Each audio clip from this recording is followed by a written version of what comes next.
Hello friends, please like and subscribe to the channel and enjoy the stories. The music that brought us together. I had never been the kind of person to believe in love at first sight, or sound for that matter. But all that changed one rainy evening in November on a bustling city street in New York. It all started when I missed my subway stop. I'd had an exhausting day at work, and I was zoning out to the dull rhythm of the train. By the time I realized I'd gone 3 stations too far, I sighed, got off at the next platform, and climbed the stairs into the chilly drizzle. The sidewalks were alive with hurried footsteps and the clinking of umbrellas, but amidst all that chaos, a melody floated through the air. A haunting, soulful violin. The sound stopped me in my tracks. It was unlike anything I'd ever heard, so raw and full of emotion that it almost seemed to reflect every heartbreak, every joy, every unspoken word I'd ever felt. I followed the music until I found the source, a young woman, probably in her mid-20s, playing under a small awning. Her fingers moved effortlessly over the strings, and her whole body swayed as though she was one with the instrument. She was wearing a red scarf, frayed at the edges, and her black curls framed her face like a halo. Her eyes were closed as she played, completely lost in her world. It felt almost intrusive to stand there, watching her pour her soul into the music, but I couldn't bring myself to leave. When the piece ended, I clapped softly, realizing I was the only one who'd stopped to listen. She opened her eyes, startled, and our gazes met. "Thanks," she said, her voice warm despite the cold. "You're amazing," I blurted out, immediately regretting how awkward I sounded. "I mean, your playing is... That song, it was beautiful. What was it?" Her cheeks flushed. "It's an original. I've been working on it for a while, but it's not finished yet." "Well, it sounded finished to me," I replied, trying to muster a smile. "I'm Noah, by the way." "Emma?" she said, brushing a raindrop off her violin. That was the beginning. I didn't expect her to remember me, or for me to ever see her again, for that matter. But fate had other plans. The next weekend, while grabbing coffee at my favorite spot, I saw her sitting by the window with her violin case leaning against her chair. I hesitated for a moment, unsure if I should interrupt, but she looked up and smiled. "You're the guy from the street," she said before I could even say hello. I chuckled. "Guilty as charged. Do you mind if I sit?" From that day on, we kept running into each other. At the park, at music events, even at the same grocery store. Eventually, we stopped pretending it was all coincidence and started planning our meetups instead. Emma wasn't just talented. She was fascinating. She told me about her dream of composing a symphony that blended classical and modern influences. I told her about my job as a graphic designer and how I'd always felt like something was missing in my life, though I didn't realize until then that it was someone like her. One night, a month into seeing each other, Emma invited me to one of her small performances at a local cafe. The place was packed, and as she played, I watched the way her music captivated everyone. When she finished, the crowd erupted into applause, but she was looking straight at me. Later, when we stepped outside into the cool night air, I finally said what had been on my mind for weeks. "I think I'm falling for you, Emma," I confessed, her lips curved into a smile. "That's convenient," she said softly, "because I think I've already fallen for you." The journey of love. Over the next year, we became inseparable. Emma inspired me to take risks in my work, and I encouraged her to chase her dream of recording her music professionally. We moved in together, our tiny apartment filled with the sounds of her violin and my endless playlists of indie rock. There were challenges, of course, like the time Emma got rejected by a major label and felt like giving up entirely, or when I lost a big client and worried about paying rent. But we faced it all together. One summer evening, as we sat on our apartment's fire escape watching the city lights, Emma handed me her phone. "Listen to this," she said. It was her symphony, the one she'd been working on since before we met. But there was something new in it, a motif I hadn't heard before. It was gentle, hopeful, and achingly familiar. "That part," I said, pointing it out. "It's beautiful. What is it?" She turned to me, her eyes shining. "It's you, Noah. That's your part of the story." I don't know how to describe what I felt in that moment, but it was the same as when I first heard her playing on that rainy street, like I'd found something I didn't even know I'd been searching for. 2 months later, I proposed to her on that same street corner, with the sound of the city as our witness. She said yes. Epilogue. Emma's Symphony debuted at a small theater downtown last year, and I've never seen her happier. As the audience gave her a standing ovation, I realized how lucky I was to have missed that subway stop all those months ago. Sometimes, love doesn't come when you're looking for it. It finds you when you're lost, when you're standing in the rain, and when you least expect it. But somehow, it's exactly what you need. A latte, a letter, and a lifetime. If someone had told me that my entire life would change because of a coffee shop receipt, I would have laughed. Yet here I am sharing my story on the internet, hoping it resonates with someone out there. It all began during my last semester of college. I was juggling final projects, a part-time job, and an impending sense of doom about what came next. My daily routine consisted of going to my favorite coffee shop, been there, done that, and ordering the same drink, a caramel latte with oat milk. It wasn't special, but it was comforting, like a tiny pocket of predictability in an otherwise chaotic world. One rainy Tuesday, I was running late for class and rushed out without picking up my receipt.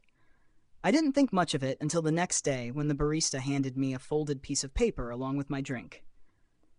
"You left this yesterday," she said, her lips curving into a mischievous smile. Confused, I opened it. On the back of my receipt was a handwritten note. "Hi. I don't know if you'll see this, but you seem really interesting. I'm the guy sitting by the window with the sketchbook. If you're up for it, say hi next time you're here." I glanced over at the window, and there he was, a guy with messy brown hair, glasses slightly askew, and a faint blush on his cheeks when he realized I was looking at him. He gave me a small wave, his pencil hovering over the pages of a sketchbook. The first conversation. I don't know what possessed me, but instead of walking away, I went over to his table. "You're brave, leaving notes for strangers," I said, holding up the receipt. Leo laughed nervously. "I figured it was a 50-50 chance. Either you'd think I was creepy or you'd talk to me." "Lucky for you, I'm more curious than creeped out," I replied, sitting down. We talked for hours that day, completely forgetting about the outside world. Leo was an art student who spent his afternoons sketching people at the coffee shop. He showed me a few of his drawings, soft pencil lines that captured fleeting moments. An elderly couple sharing a pastry, a toddler peeking over the counter, even the barista's annoyed glare at the broken espresso machine. Then he flipped to a page and hesitated. "This one's you," he admitted, showing me a sketch of myself, mid-laugh, from what must have been weeks ago. I didn't know what to say. No one had ever seen me like that before, let alone put it on paper. It was surreal, humbling, and strangely intimate. The blossoming connection. Over the next few weeks, Leo and I became inseparable. We'd meet at the coffee shop every day, talking about everything from favorite movies to our fears about the future. He told me about his dream of becoming an illustrator, and I told him about my plans to work in publishing. One evening, after a particularly long day, we were sitting on a park bench sharing a box of fries. I asked him why he'd left the note. "You looked untouchable," he said, staring at the skyline. "Like someone who had everything figured out. But then I noticed how you'd chew on your pen cap when you were thinking, or how you'd always hum while waiting for your coffee. You were so human. I couldn't not try." I didn't have the heart to tell him that I felt anything but untouchable. But maybe that's what made it special. He saw something in me that I couldn't see in myself. The challenges. It wasn't all perfect, of course. Life has a way of testing you when you least expect it. After graduation, I got a job offer in a city 4 hours away. Leo was thrilled for me, but also terrified of what it meant for us. We tried to make long-distance work, scheduling video calls and weekend visits, but it wasn't easy. There were nights when I cried myself to sleep, wondering if we were fooling ourselves. But then Leo would send me a care package with little sketches and notes like, "One more day closer to seeing you again," and it made everything feel worth it. The turning point. One snowy December evening, I came home to find a letter in my mailbox. It wasn't from Leo, at least not directly. It was an acceptance letter from a publishing house in the city where Leo lived. They wanted me to join their team as an editor. I called him immediately. "Leo, I'm coming home," I said, tears streaming down my face. When I arrived at the train station 2 weeks later, Leo was waiting for me, holding a sign that read, "Welcome back, Muse." Happily ever after. It's been 3 years since that day. Leo is now a freelance illustrator, and I'm living my dream as a book editor.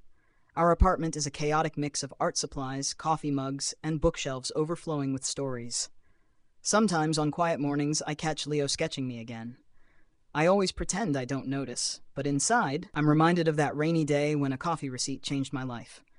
And to anyone reading this, take the risk. Write the note. Say hi. You never know where it might lead. The bridge between us. If I had to pinpoint the exact moment my life changed, it would be during my usual walk home across the Ashworth Bridge. It wasn't a grand or cinematic moment, no fireworks or violins playing in the background. But sometimes, the quietest moments become the loudest in your memory.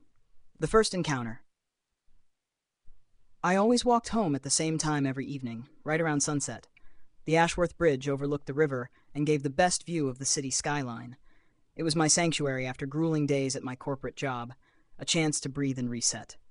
One Friday evening, as the sun dipped below the horizon, painting the sky with fiery streaks of orange and pink, I noticed her. She was sitting on the bridge's stone ledge, her legs dangling precariously over the edge, holding a sketch pad. Her long, dark hair was swept over one shoulder, and she seemed completely engrossed in whatever she was drawing. I hesitated. I didn't know her, and I didn't want to interrupt, but something about her felt magnetic. As I walked closer, I noticed the look of concentration on her face, her pencil moving furiously across the page. Without thinking, I said, "Don't fall. It'd ruin the sketch." She startled, turning her head so fast that I worried she might actually lose her balance. Then she smiled, a small, hesitant smile that somehow felt like an invitation. "I'm not planning on falling," she replied, her voice soft but steady. "But thanks for the concern." I nodded awkwardly and kept walking, but I couldn't get her out of my head. Who was she? What was she drawing? And why did I feel like I just stumbled into the first chapter of a story I didn't know I was part of? The second meeting. The next time I saw her was a week later, in the same spot. This time, I didn't hesitate. "Sketching again?" I asked, stopping a few feet away. She looked up, recognition flashing in her eyes. "Yeah, it's the only psych I can focus." "What are you drawing?" She hesitated for a moment before turning the sketchpad toward me. It was the bridge, our bridge, but from an angle I'd never noticed before. The details were incredible, from the cracks in the stone to the reflections in the water below. "This is amazing," I said, genuinely impressed. "Thanks," she said, tucking a strand of hair behind her ear. "I'm Lila, by the way." "Ethan," I replied, offering a small smile. "So do you just draw bridges, or—" She laughed, a sound so light and genuine that it felt like sunlight breaking through clouds. "No, but this one feels different. I can't explain it." We ended up talking until the streetlights came on. She told me about her dream of becoming an architect and how she used sketching to calm her mind. I told her about my soul-crushing job and my dream of doing something more meaningful, though I didn't quite know what that was yet. From that day on, the bridge became our spot. Every evening, I'd find her there, sketching or lost in thought, and we'd talk. Sometimes we'd sit in silence, just watching the city lights flicker to life. Other times, we'd share stories about our lives, our hopes, our fears. One night, after a particularly stressful day at work, I confessed, "I don't know why I keep doing this. The job, I mean. It's draining me." Lila looked at me thoughtfully. "Then stop. Find something that fills you instead of empties you." "It's not that simple." "Nothing worth it ever is," she replied. Her words stuck with me. Over the weeks, I found myself opening up to her in ways I never had with anyone else. She had this way of listening that made you feel seen, like every word mattered. And the more I got to know her, the more I realized how much she mattered to me. The turning point. One evening, after months of meeting on the bridge, Lila wasn't there. I waited, telling myself she was just running late. But as the hours passed, a sinking feeling settled in my chest. What if she wasn't coming back? The next day, I couldn't focus at work. I left early and went straight to the bridge, hoping against hope that she'd be there. And she was, Except she wasn't sketching. She was staring out at the water, her sketch pad lying untouched beside her. "Lila?" I said, approaching cautiously. She turned to me, her eyes red and puffy. My heart broke at the sight. "I got rejected," she said, her voice barely above a whisper. "The architecture program I applied to, they said no." I sat down beside her, unsure of what to say. "I'm sorry," I said finally, "but one rejection doesn't define you." She shook her head. "It feels like it does. Like maybe I'm not as good as I thought." "Hey," I said, gently taking her hand. "You are good. Better than good. One rejection doesn't change that, and if they can't see it, then that's their loss." For a long moment, she didn't say anything. Then she leaned her head on my shoulder and whispered, "Thank you, Ethan." The confession that night. As we sat there under the stars, I realized I was in love with her. But I didn't say it. Not then. I was too afraid of ruining what we had.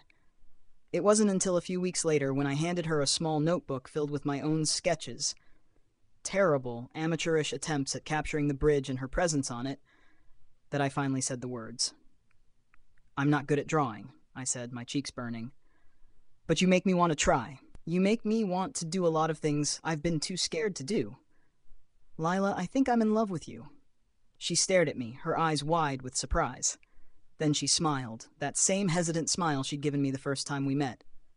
"I think I'm in love with you too," she said. The bridge between us.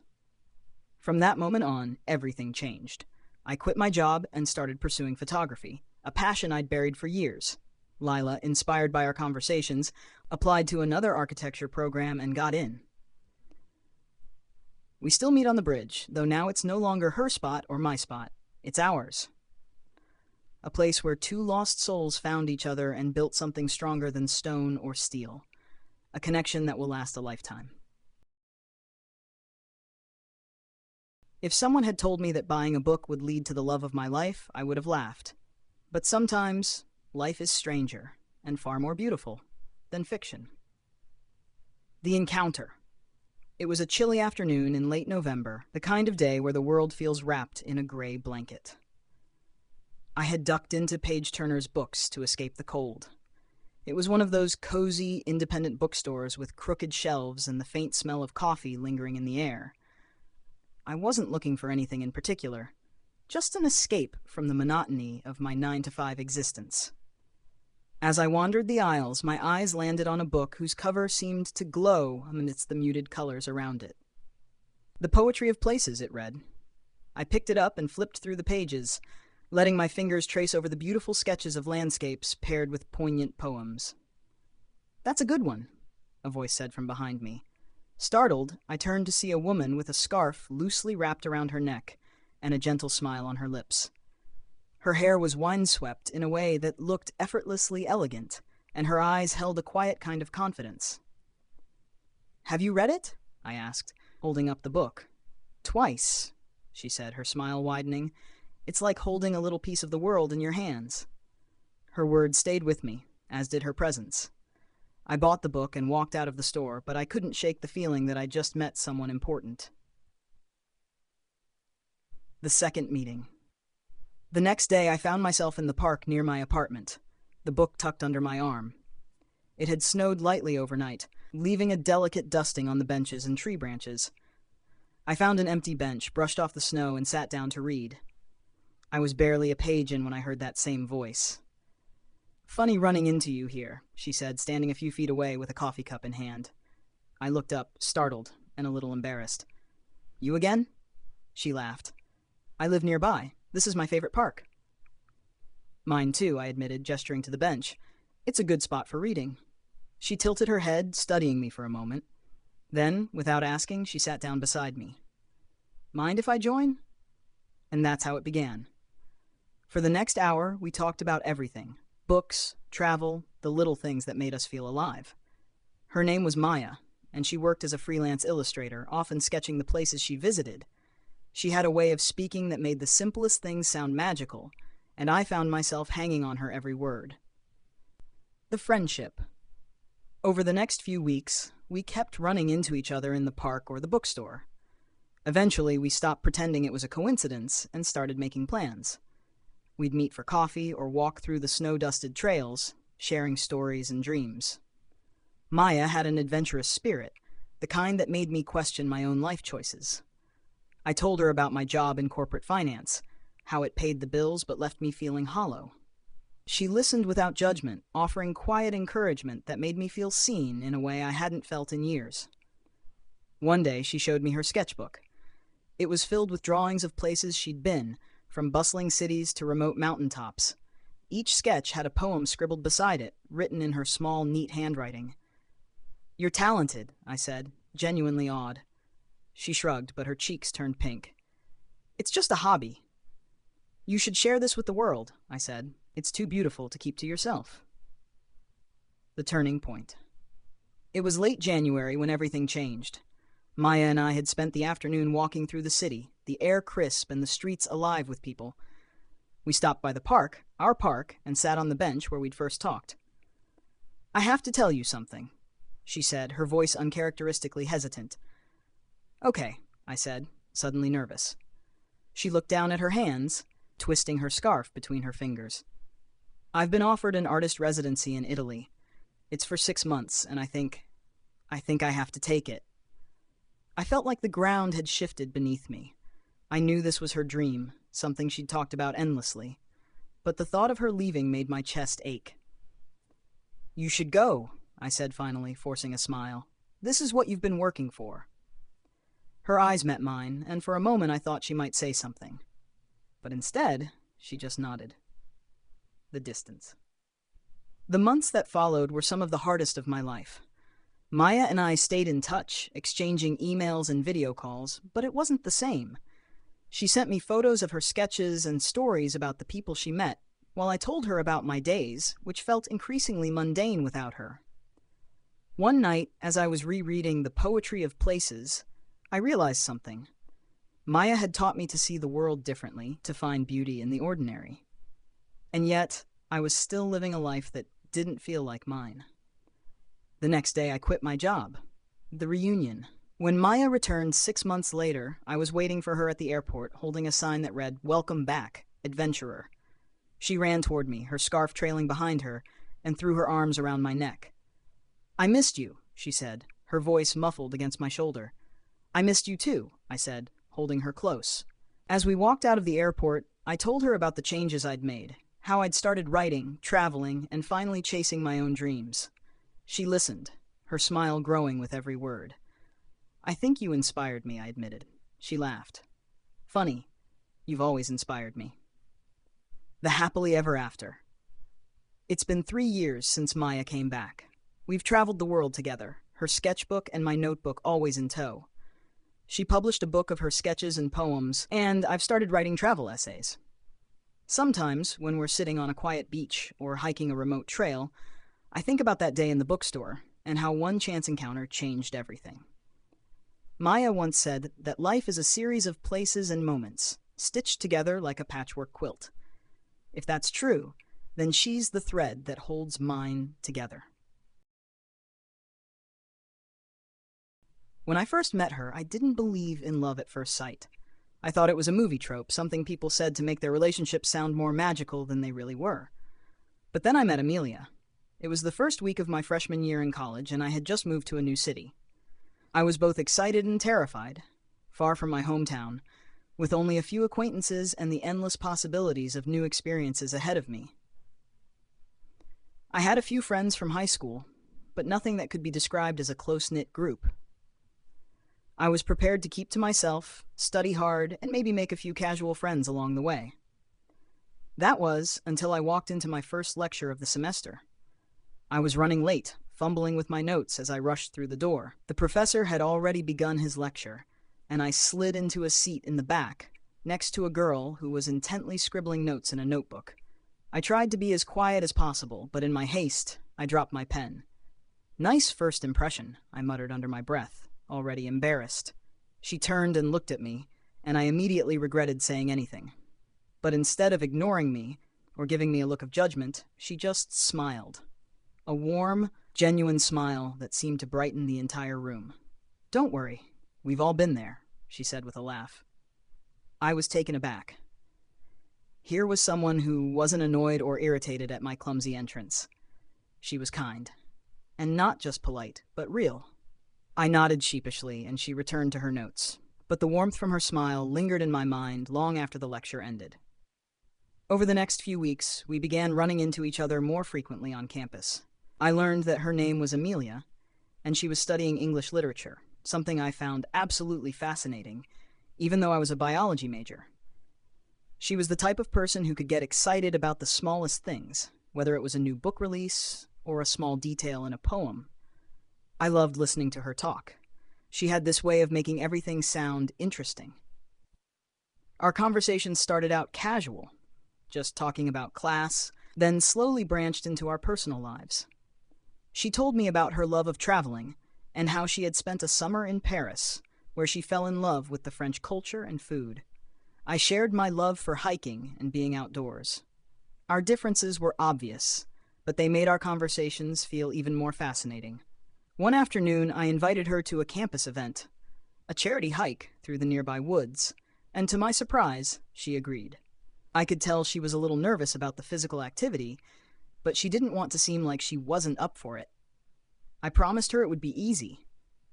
We spent the day hiking and talking, getting to know each other more. By the end of it, we were both exhausted but happy, and I couldn't deny that there was a spark between us. But I didn't think anything of it. Amelia was outgoing, funny, and had this effortless charm that made everyone want to be her friend. I thought I was just one of many. But as the weeks went on, I found myself looking for excuses to talk to her, to spend time with her. I started showing up early to classes just to chat before the professor arrived. We began texting each other late into the night, sharing little anecdotes, and soon we were meeting up for coffee between classes. She was quickly becoming one of the most important people in my life, though I was still hesitant to admit it.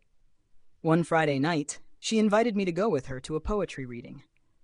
I didn't think it was really my scene, but I agreed because I liked spending time with her. The event was in a small, dimly lit cafe with a group of local poets reading their work.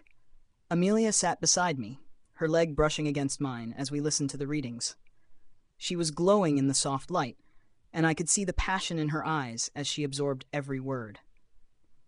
I was struck by how much I admired her, how deeply she felt things. After the event, we walked back to campus together, the cool evening air wrapping around us. We were silent for a few moments, both lost in our thoughts. Then, almost as if it was the most natural thing in the world, she took my hand. My heart raced. I could feel the electricity between us, the connection that had been growing stronger and stronger each day. "You know," she said quietly, "I'm really glad we've become friends. I wasn't sure what to expect when we first met." I smiled, squeezing her hand. "Me neither." She stopped walking and turned to face me, her expression serious now. "No, I mean it. I feel like I can really talk to you, like you get me." I felt my throat tighten. I feel the same way. And that was when I realized I had been falling for her, quietly, without even realizing it. The months of friendship had turned into something deeper, something I hadn't expected, but was so incredibly grateful for. But it wasn't all smooth sailing. A few weeks after that night, I got an email that changed everything. I had been accepted to a summer internship in another state, a huge opportunity for my future career, but it also meant I would be leaving campus for 3 months.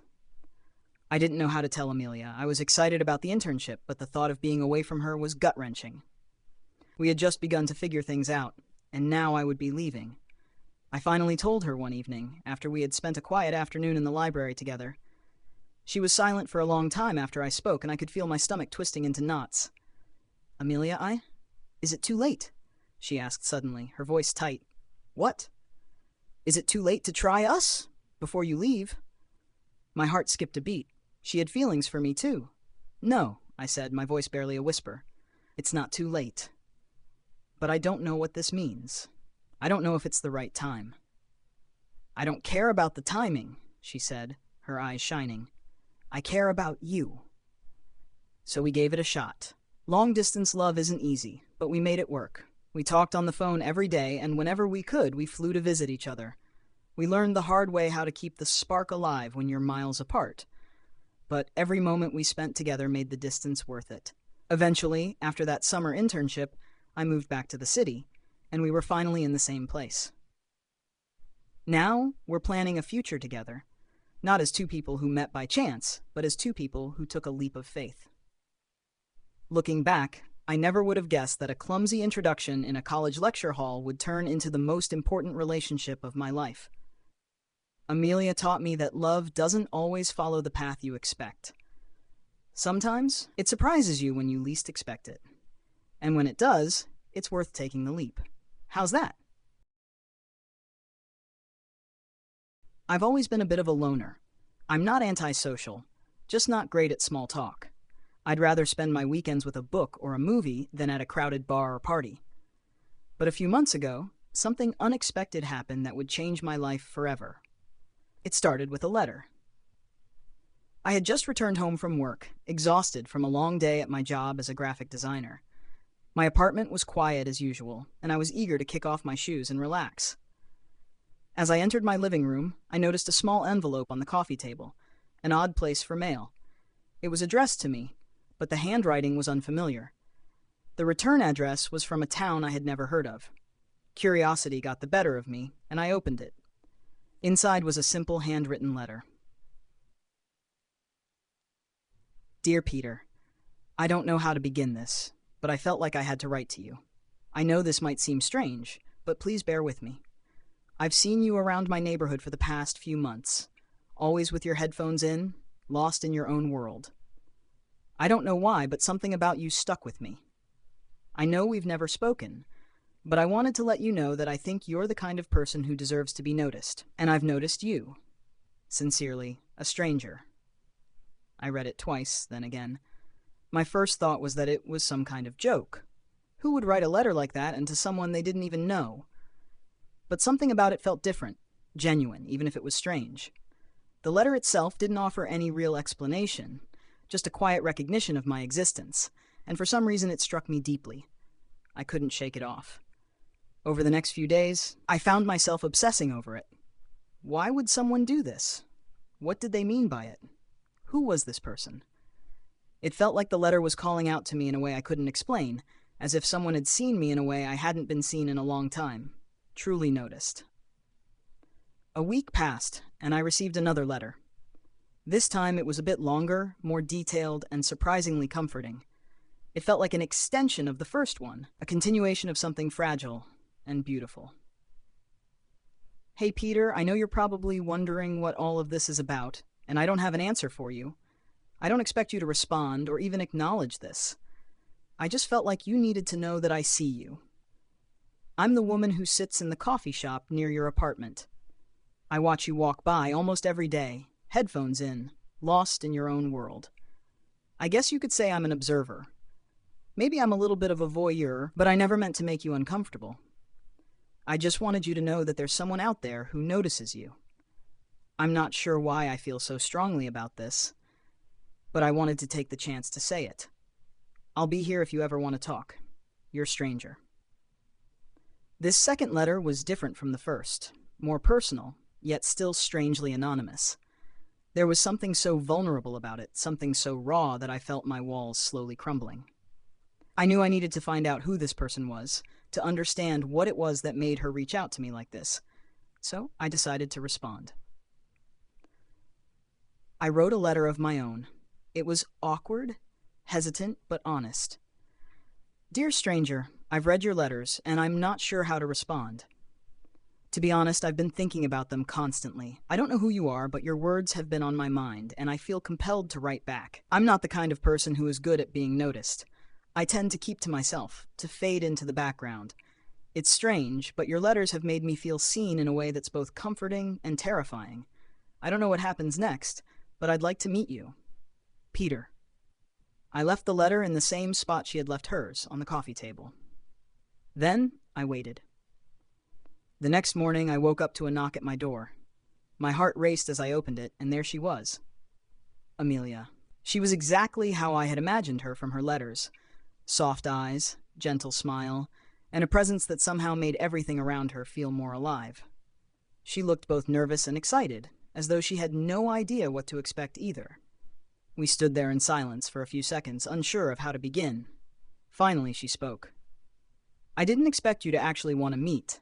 I thought I might be making a fool of myself." I smiled, feeling an overwhelming sense of relief that she was real.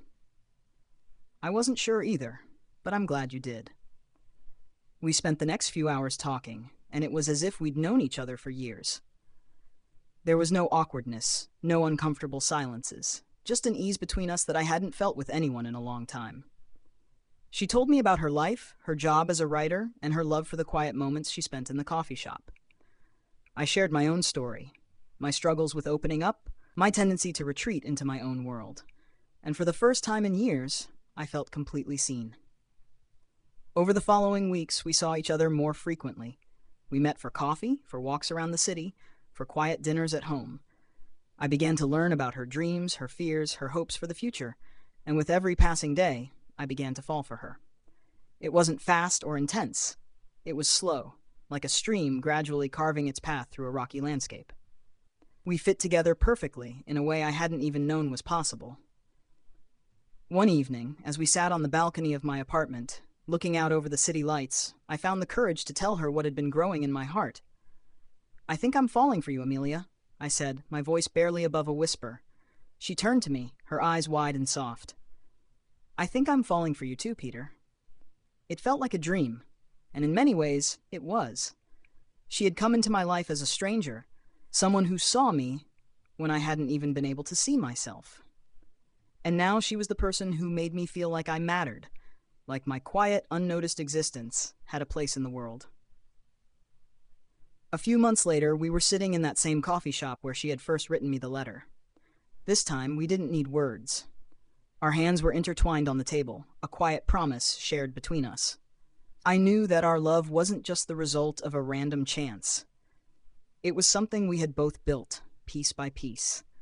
We had both taken a leap of faith, trusting in the vulnerability of a simple letter and the magic that happens when two souls find each other in the most unexpected way. As I sat there looking into Amelia's eyes, I couldn't help but smile. It was the kind of love I had never expected, but it was exactly the kind of love I had been waiting for. Epilogue. We've been together for over a year now. Our love story has its strange beginnings, but it's one I wouldn't change for anything. I've learned that sometimes the most unexpected connections are the ones that change us forever. And every day with Amelia feels like a new chapter in a story I never could have imagined.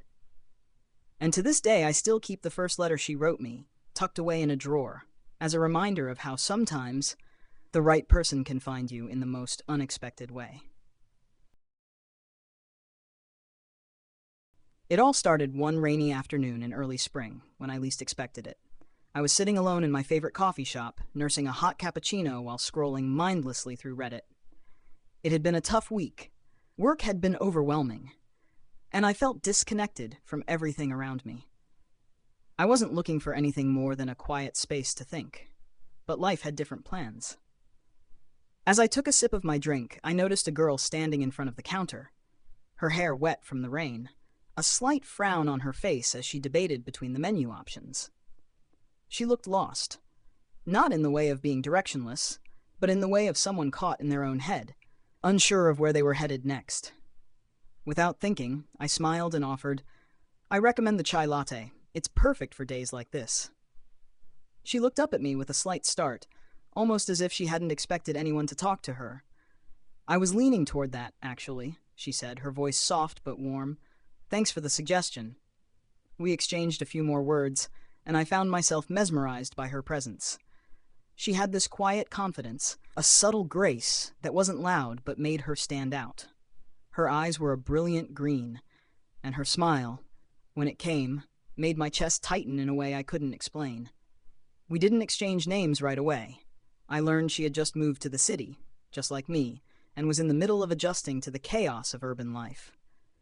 I told her about my work, how I had just started a new project that was driving me crazy. She laughed and said, "That sounds like a story for another time," before sitting down at a corner table. I wanted to approach her again, to keep talking, but something held me back. I wasn't the type to push myself into someone's space, especially not when it felt like she was trying to keep a part of herself closed off. But over the next few days, I kept running into her, sometimes at the coffee shop, sometimes at the bookstore down the street, and once in the park. Each time, we'd share small conversations, and I began to look forward to these fleeting moments of connection. It wasn't until I posted a question on Reddit about the best ways to deal with feeling lonely in a new city that things really shifted. I wasn't expecting much, just hoping for some advice. But to my surprise, one of the top comments was from her. The username was different, but her writing style was unmistakable. "I know exactly how you feel," it said. "It's like everyone is around, but you're still alone. If you ever want to meet up and talk, I'm around." My heart skipped a beat. It felt like destiny was pushing us together. I had to respond. "Are you the girl I met at the coffee shop last week?" I asked. And that's when everything changed. She replied almost immediately, "I knew you seemed familiar. Small world, huh?" We made plans to meet up for a walk in the park that weekend. The nervous excitement that coursed through me as I waited for her felt like nothing I had ever experienced. When I saw her standing by the park bench, wearing a soft blue sweater and looking as beautiful as I remembered, my heart pounded. We talked for hours that day. We shared stories about our childhoods, our dreams, our fears. She told me about the challenges she faced after moving to the city, how she had struggled with her self-worth and had been looking for a place to belong. I shared my own insecurities and the way I'd been coping with the pressure at work. Something in the air between us shifted. It wasn't just the attraction, it was the deep connection that had been building silently over time.